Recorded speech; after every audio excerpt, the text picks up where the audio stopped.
Hello, this is Troy teaching the Noble Grafted Middle position, where we're teaching where we have failed the Word of God by not understanding the prophets or what Paul meant when he said it's not as though the Word of God has failed. Now, he does quote Isaiah chapter 8, and we've got to get through this pretty quick. But we know there's a stone of offense, a rock of stumbling to both houses of Israel, a trap, a snare to the inhabitants of Jerusalem. He will become a sanctuary and a stone of offense and a rock of stumbling. We know Paul quotes this.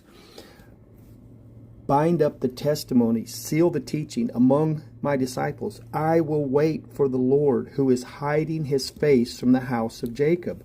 Paul quotes this, a combination of Isaiah 8 and 28 in Romans 8, 21 to 25, Romans 9, 33, and Romans 10, 11. He's basically instructing people to wait.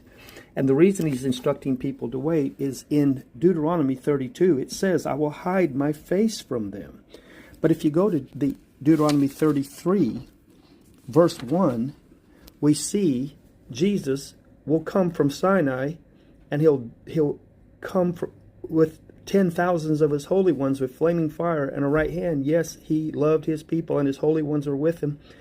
So they followed him in your steps, receiving direction from you. So we see the king returns to Jerusalem, verse 1 of 33, after the entire narrative of Deuteronomy 32.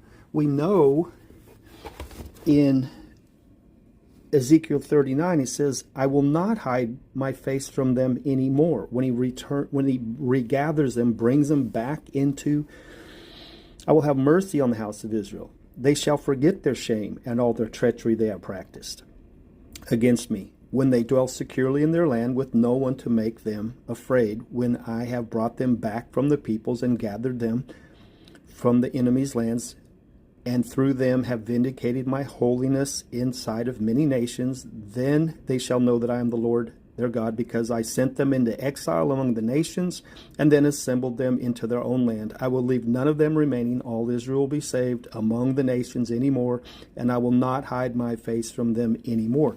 That's why in Romans 8,